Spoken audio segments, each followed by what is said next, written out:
Good morning, ladies and gentlemen, and welcome to the FLOWTECH FLUIDPOWER PLC investor presentation. Throughout this recorded presentation, investors will be in listen-only mode. Questions are encouraged. They can be submitted at any time via the Q&A tab that's just situated on the right-hand corner of your screen. Please just simply type in your questions and press send. The company may not be in a position to answer every question it receives during the meeting itself. However, the company will review all questions submitted today and publish responses where it is appropriate to do so, and these will be available via your Investor Meet company dashboard. Before we begin, I would like to submit the following poll, and if you could give that your kind attention, I'm sure the company would be most grateful. And I'd now like to hand you over to Bryce Brooks. Good morning, sir. Yeah, good morning. Good morning to everybody who's on the call this morning.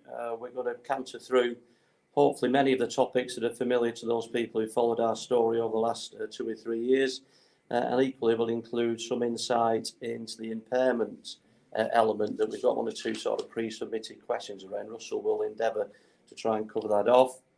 In terms of the overall structure today, we'll follow a sort of familiar format or similar format to what we followed previously. I'll give a little bit of background in terms of market. Russell will then pick up the baton by going to some of the detail around the financials, including that particular goodwill impairment question that's been pre-submitted. I'll give an update then on all the strategic changes that we've continued to make. And then finally, we'll touch on the 1 or 2 of the directorate changes that we also announced at the same day as our results were announced last week. Okay, so in terms of going into the detail, just a little bit of background on FLOWTECH to those people who aren't familiar with us. You know, FLOWTECH is a specialist fluid power business. We are distribution and services sort of led. So we're a key participant with both customers and suppliers, delivering essential components, high quality service and all the support that's needed to keep this particular segment of the industry going. We report our numbers in 3 specific segments. FLOWTECH being the sort of founding business here, predominantly based around MRO, high service offer, next day delivery. Fluid Power Group Solutions, typically into OEMs for hydraulic components in the main. And then finally, Fluid Power Group Services, which provides on-site services, manufacturing elements, design and support for any particular facet of the hydraulic sector. We believe that this is a sustainable business model that makes the whole supply of fluid power convenient and efficient for customers and suppliers alike. In terms of where the business sits with its key partners, we've got something like 40,000 customers on our books. Typically, we trade with 10, 11,000 in any one particular year. And over the course of the last 10 years, we've developed a number of relationships with the key suppliers to our sector. Parker Hannifin, Danfoss, Rexroth, Festo, amongst many others. Many of those suppliers are now demanding that their volumes go through a much narrower group of professional distributors that we class ourselves as one of those. And we, as I say, we've built some long-standing relationships with the majority of the European and United States-based manufacturers.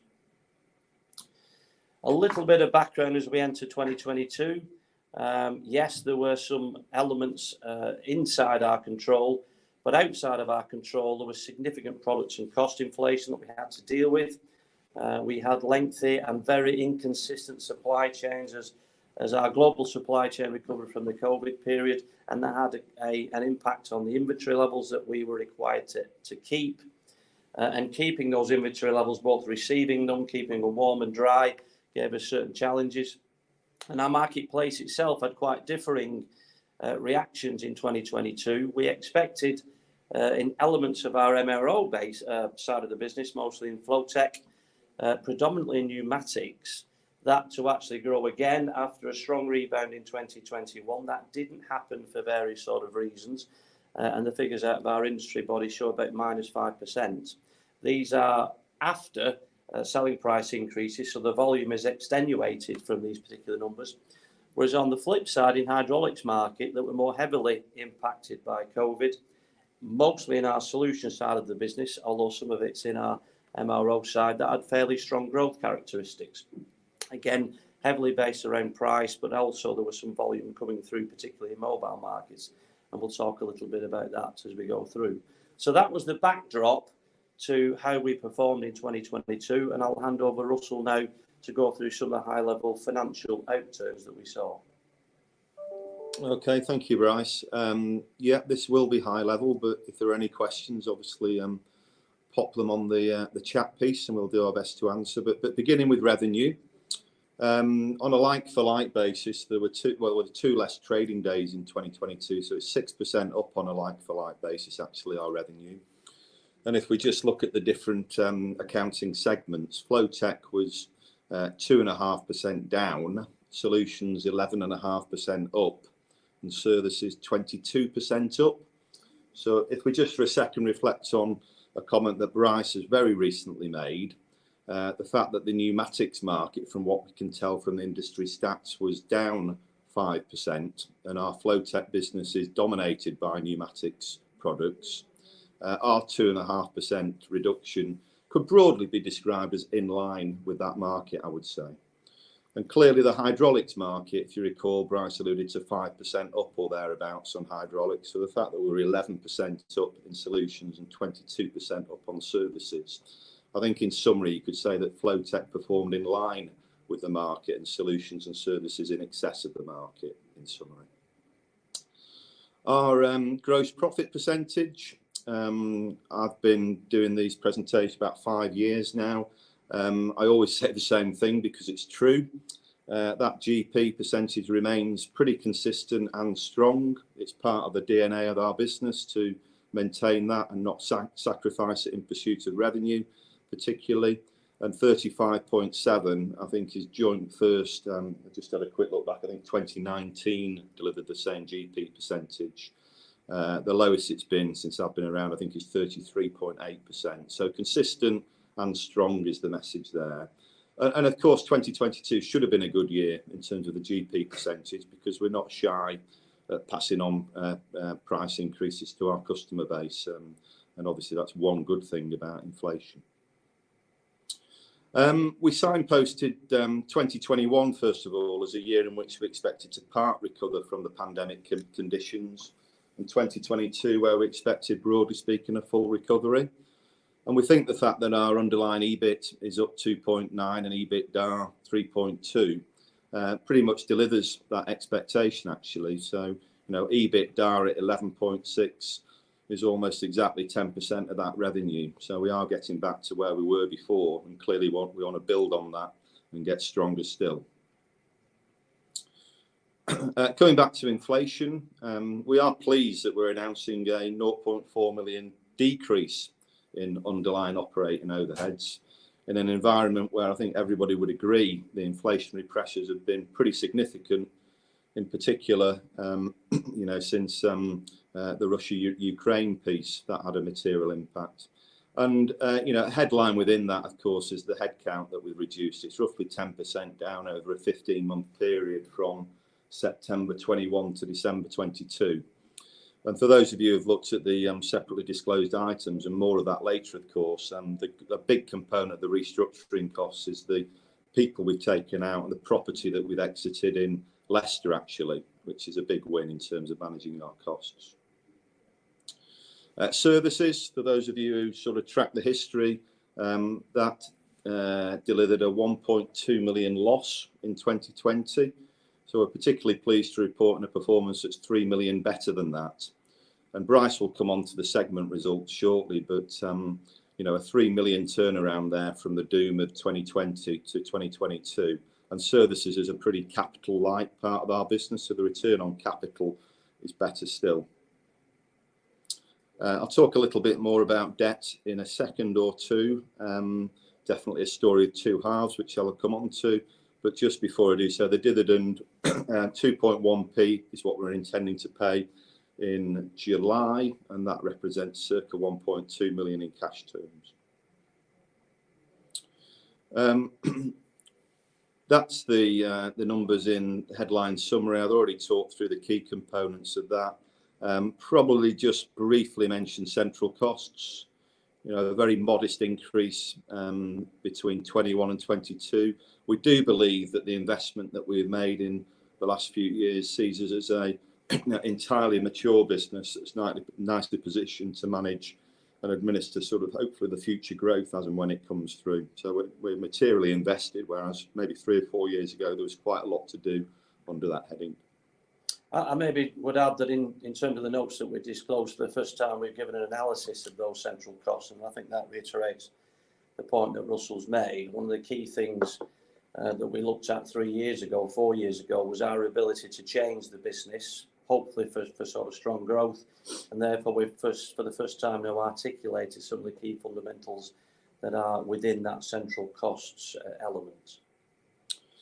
Okay, just before I start talking about that, there was a question, so I'll just tick that one off as we go. But our earnings per share calculation, obviously it doesn't look great on a reported basis, 6.3 p negative, but obviously if you add back what is 13 million separately disclosed items, the underlying earnings per share transitions to much more healthy. Sorry, it's 10.1p negative previously, 10.9p positive is what the underlying earnings per share metric is. So in terms of debt, the year as a whole, on a traditional bank debt basis, increased by 0.6 million. If we include our new friend called IFRS 16 debt, the net increase is actually 0.2 million. We did signpost the need to increase our inventory, given the instability within supply chains, and in particular the Russia-Ukraine piece meant that we went a little bit deeper than that actually in the first half of last year, which brings me on to the story of two halves. Just before I do that though, we did refresh our banking facilities, which we were pleased with. We got improved terms from Barclays Bank, extending for a 3-year period to February 2026. And again, a question popped through in terms of the non-utilisation fee.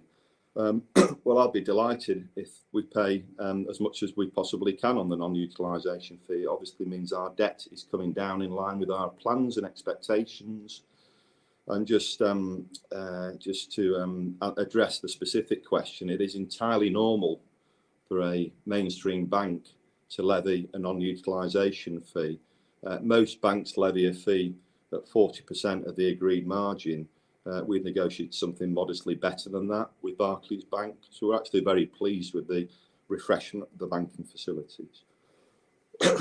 So the story of the two halves, very simple really. In the first half of the year, we absorbed 4.2 million of cash, and in the second half, broadly speaking, that reversed.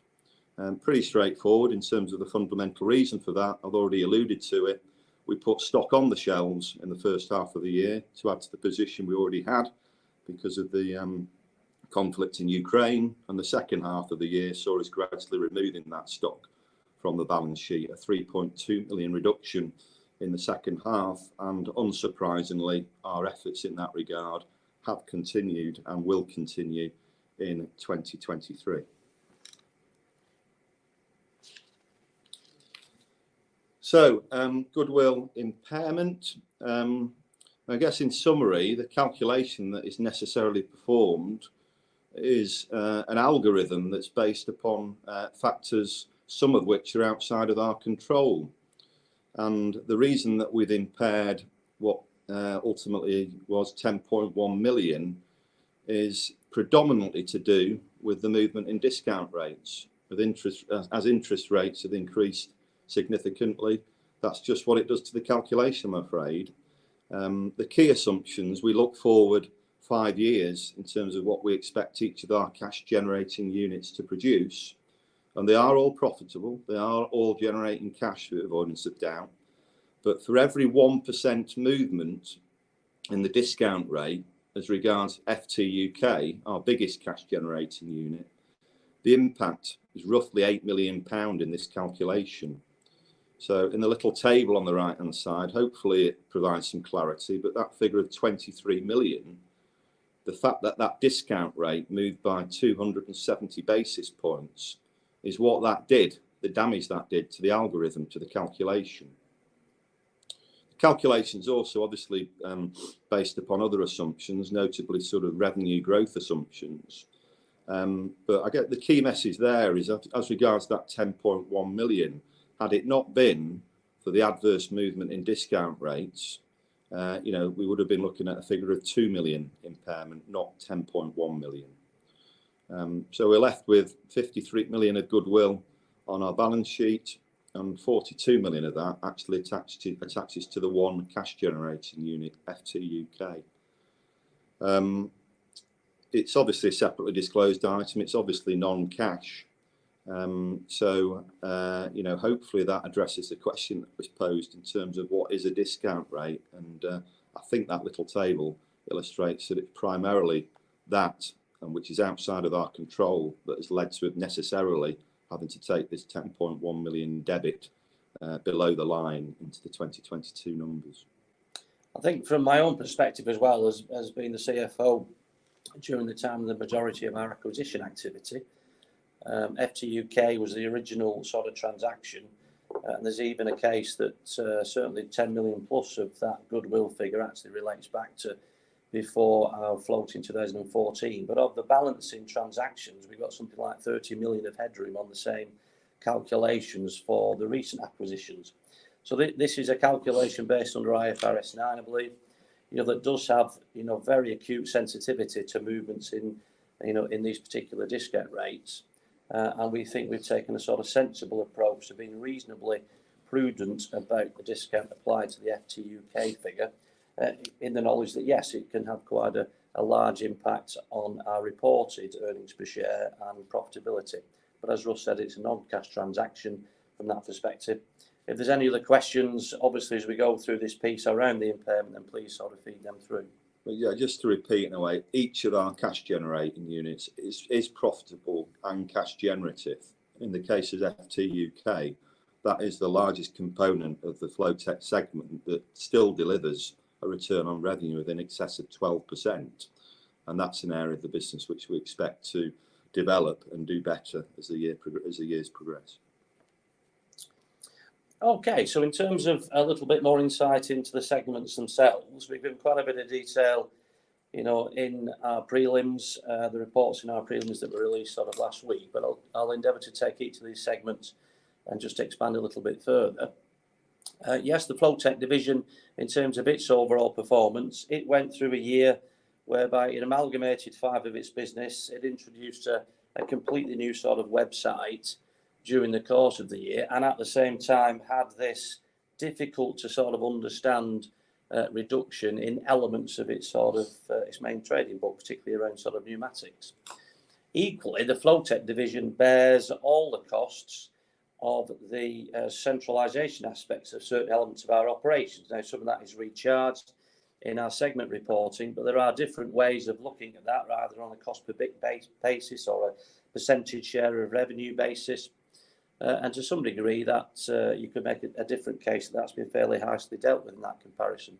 I prefer to look overall at FLOWTECH and Solutions as combined figures, and overall we've gone from 11.2% return on sales to just over 12%, so nearly a 1% increase. Ultimately, though, we do expect FLOWTECH to now slowly regain its momentum as we move through 23 and beyond, and we've certainly seen some signs of that, in recent weeks. Clearly, Solutions as a division, where most of its operational change was made in 2020 and 2021, equally has been able to exploit some of the tailwinds in its particular segment, and is well ahead of where we thought it would be at this particular point in time, against a target contribution rate of about 10%. So excellent performance all round. Yes, at sales level, there has been significant price inflation of the order of 7, 8, 9%. But underneath it, it's managed its cost base down well. It dealt with all the various vagaries of supply chains over the past 2 years. The predominance of its supply is from Europe, where it's been very fragmented and difficult to deal with that. So we're very, very pleased with the outturn for 2022. And to some degree, that's continued in the first part of this year, which again gives us great encouragement. Russell touched on some of the history of the services division. We've always had a sense of a belief of how this was put together out of elements of other profit centres that were required to try and aggregate together technical skills manufacturing capabilities, on-site capabilities. And there was always a sense that once its order book started to convert, we'd get some profitability figures that showed and displayed its potential. That certainly started to come through strongly in 2022. There's a certain element of that underpinned by the Thames Tideway contract that's now approaching sort of over 3 million overall. And as we say in our accounting, and the majority of that will actually be accounted for in 2023. The first part of 2023 itself is again shown another step forward. So overall, we're very encouraged by the outturn from the services division. And as we'll talk about in some of the strategic changes, there's further elements of that to come. So overall, a return of 11.4% on sales central costs is slightly ahead of where we expected to be at this particular point in time. And that's despite this slight setback in the FLOWTECH segment. In terms of our overall strategy, we implemented a great deal of change late 2019, early 2020 on the basis of the review that we undertook at that particular point in time. And the key headlines in 22, as I talked about, you had the 5-to-1 project, which it's called within FLOWTECH. And that was quite a sea change. So 5 legacy businesses that had operated independently, in some cases for decades, were brought together, both commercially, operationally, in terms of centralisation of functions in Skelmersdale. As Russ alluded to, we closed successfully a 40,000 square foot facility in Leicester that included offices as well as its operational footprint. That was completed at the end of March and has now been passed on to a new tenant.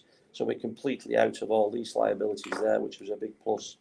And I think it reflected on the project management capabilities that we built from scratch in our service centre, the way that was efficiently dealt with. On top of that, a circa £1 million investment in our web capabilities has transformed our overall capabilities around that side of it. And now in parallel with that, we've got the use of a customer data platform. As he alluded to, when we started this journey, we thought we had something like 11,000 customers that we were dealing with on a year-to-year basis. When actually the CDP was completed, we found that we actually had over 40,000 customer records and around 180,000 delivery addresses. So that's a key part of our organic growth potential. And I see that's one of the questions that's come through. We'll maybe take that in the Q&A session at the end of this. The Fluid Power Group businesses, previously something like 15 brands, are now amalgamating under the Fluid Power Group brand itself. And again, I'm pleased to say that in early April, one key element of that was our English businesses completely combined, one single trading style, one computer system. Again, that's gone very successfully for us in early April. We're pleased with the results. And then in parallel with all of this, we've gone from a standing start to look at transforming our ESG capabilities, our understanding of that, our ability to manage risk, all under a new learning and development framework that, again, we've built from scratch over the past year.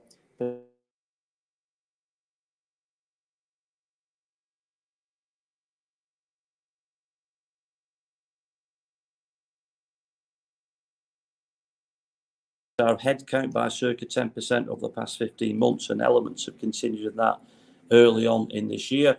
We've done all that without having to recourse to extensive redundancies. We're very pleased with the way that, from an engagement perspective, we've been able to manage that. One huge target for us was the creation of an engineering modification centre, our branding style, in our main distribution centre in Skelmersdale. There's always been a concept that you've got, yes, logistics capabilities from our near 100,000 square foot facilities in Skelmersdale there, but it didn't have those technical added value capabilities that are crucial in certainly the hydraulic sector. We've now got a 25-man business operating in a new facility in the main site there, and we're extremely pleased with the way that's developed. So we're now recruiting people directly in from universities on a graduate trainee programme. And we see that as being a real differentiator against competitors in that particular segment of the marketplace, and is recognised by our major suppliers, because our authorised distributor status relies on those technical competencies, and having that in one place, technical training, quality control, ability to manage cost, has been a huge step forward for us.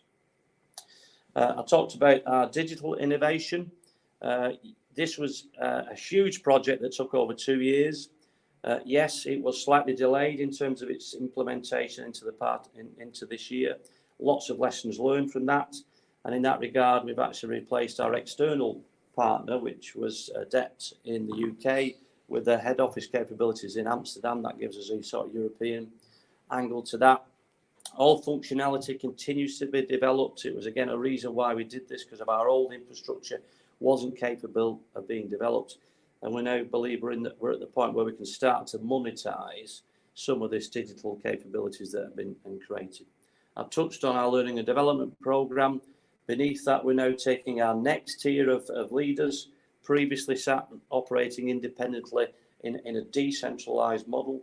So the Accelerate program is now taking 23 new participants through. Again, we believe one of the leading elements for our industry.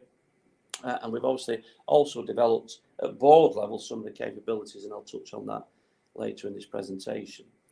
One key thing that's happening in our market as well is it's continued to see aggregation at supplier level.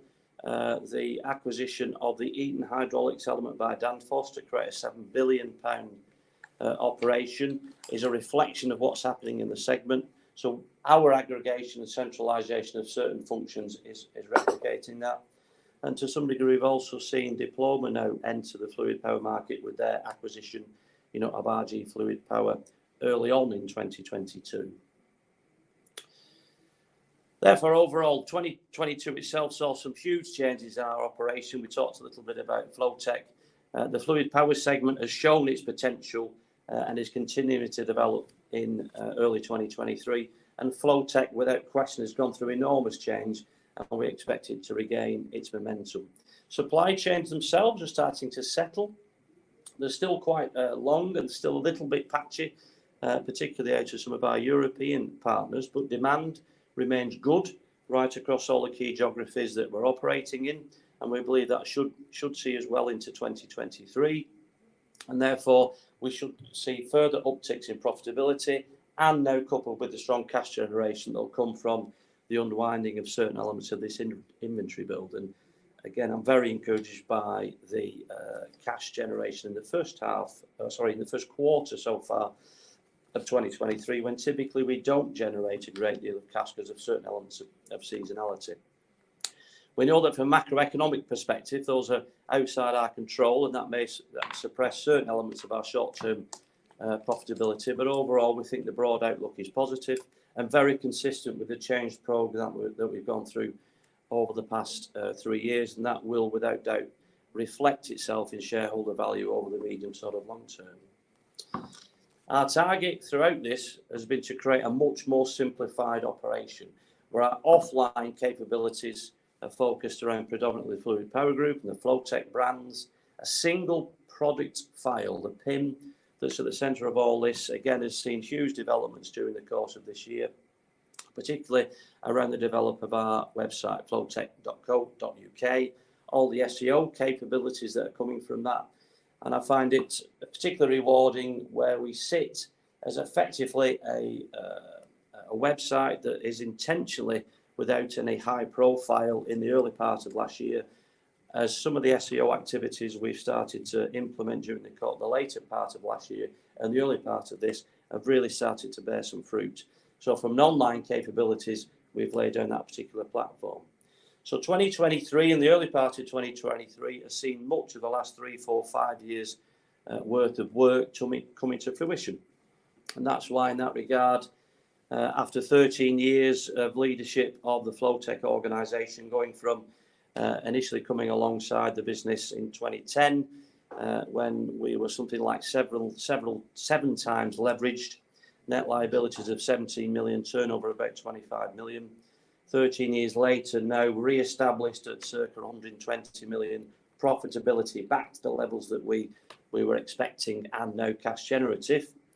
There's a clear sense that there is a time now to pass on the baton to somebody with the commercial energy to take advantage of this. And I'm really quite excited by the fact that at 58 years old, I can hand on to Mike England, who's clearly got a tremendous track record. And I'm very excited by the fact that in terms of my legacy, and my colleagues have operated the business for the past dozen years plus, that we're able to now attract somebody of Mike's obvious qualities.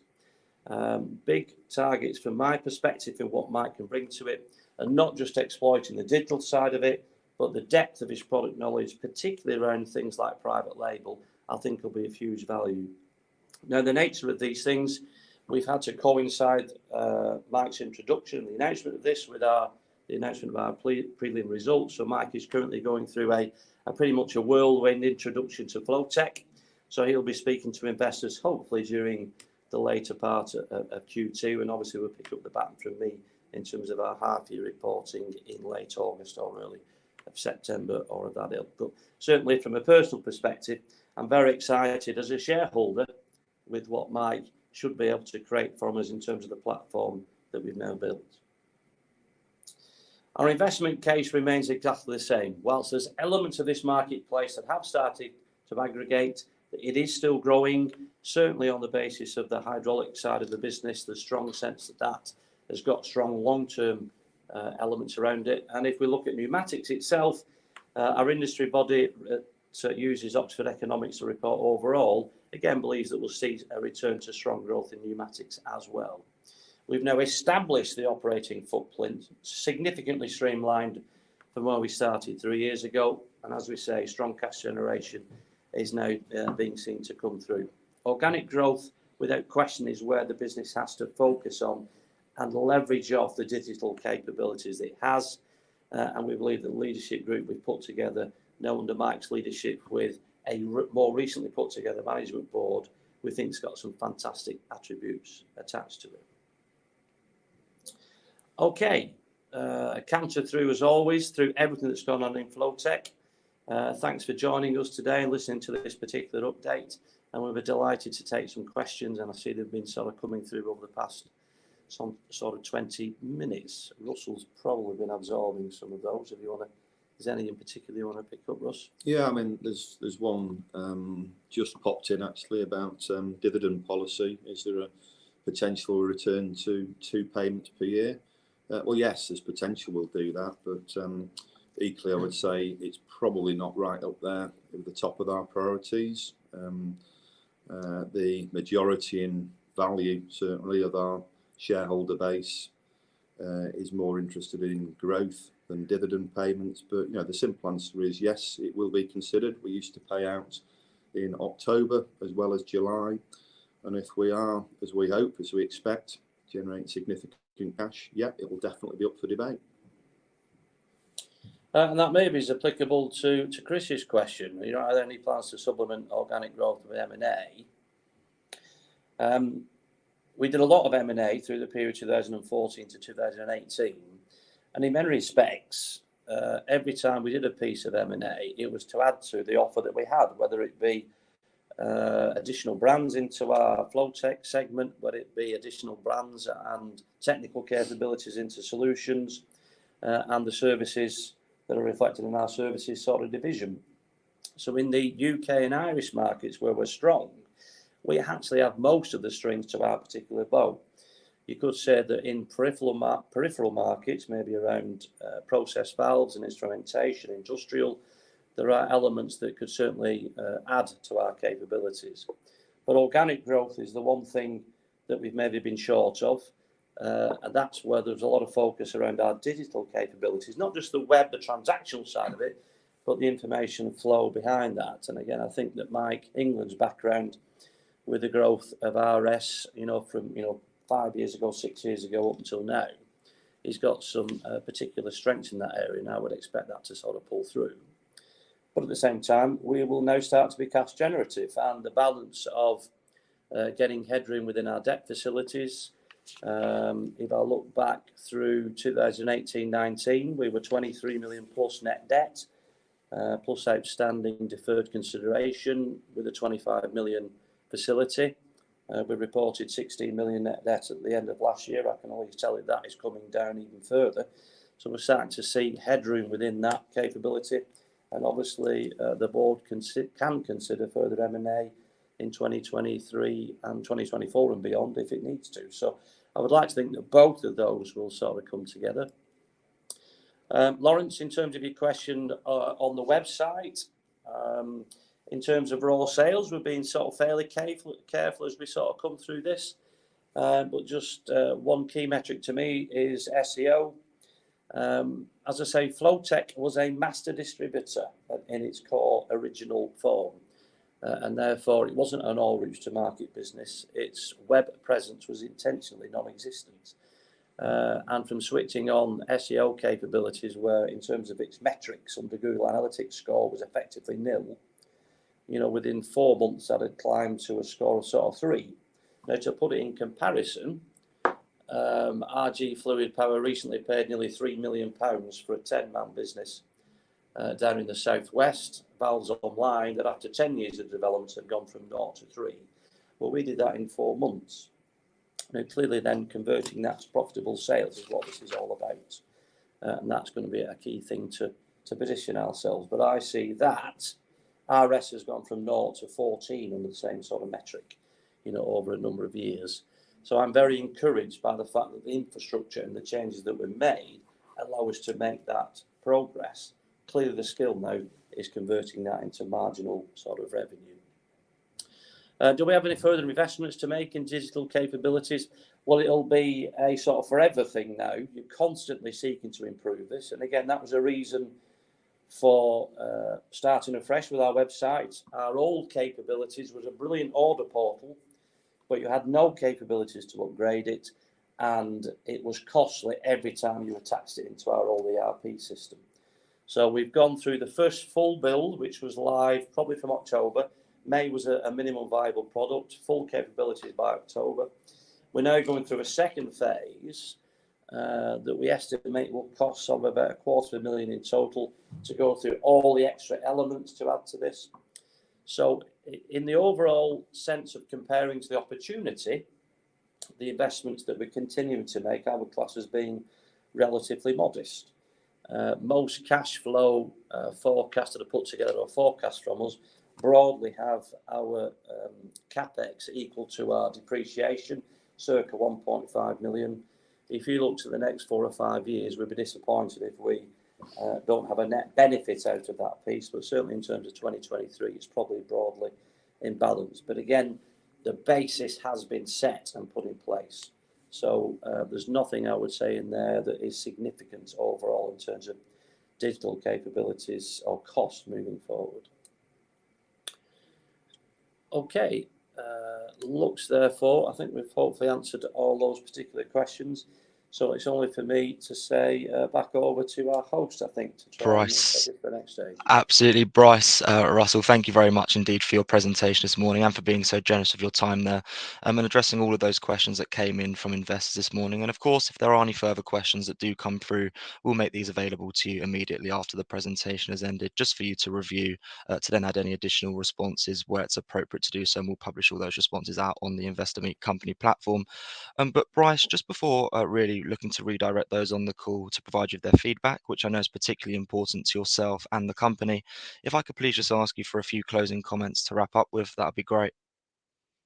Well, I think the key takeaways are, as we said, we've gone through an awful lot of change, a decentralised business across 3 countries that we started in 2019. In between time, we've had to deal with all the macroeconomic circumstances that come from that. And in many aspects, the starting point was relatively unsophisticated. I'd like to think that we've built in a lot more of those sophistications, both in the resources that we've got and the people that we've got in our sort of central functions. So I feel we're at a great point to pass over to Mike's leadership. I've had a great period of time with FLOWTECH and all the friends that I've built through that particular piece. I'm going to do circa a month handing over to Mike, and thereafter I'm available on the long term in an advisory capacity. And I'll be constantly looking through as a shareholder on the progress that will come from this particular point in time. So thanks to everybody who supported FLOWTECH during my tenure. And I'm sure that you're really going to enjoy now the progress that's going to be rapidly made under Mike's leadership over the sort of coming years. And it's only right that I wish him the best of luck in that particular process. So thanks to everybody. Any other questions that need to feed through, I've no doubt they'll come through the Investor Meets Company site, and hopefully Russell will see you in about 5 months' time with Mike at his side. Yeah, just to add to that, if I may, I've personally been in the business for 4.5 years now, and the business that we've now got, I think, as I alluded to, it may have a similar EBITDA, return on revenue metric attached to it. I can assure you it's a much better, more mature business with a much better infrastructure that I think is nicely poised for its next chapter under Mike's leadership. I think Bryce has done a fabulous job. If you sit back at all of the change that has happened in the last 4.5 years, which I've obviously sort of witnessed, there's been an awful lot of it, and the vast majority of it has gone very well. So my thanks to Bryce. Thank you. Bryce, Russell, that's great. And thank you very much indeed for updating investors this morning. Could I please ask investors not to close this session, as you'll now be automatically redirected for the opportunity to provide your feedback in order that the management team can better understand your views and expectations. This will only take a few moments to complete, but I'm sure will be greatly valued by the company. On behalf of the management team of FlowTech Fluid Power PLC, we would like to thank you for attending today's presentation. That now concludes today's session, so good morning to you all. Thank you. Thank you.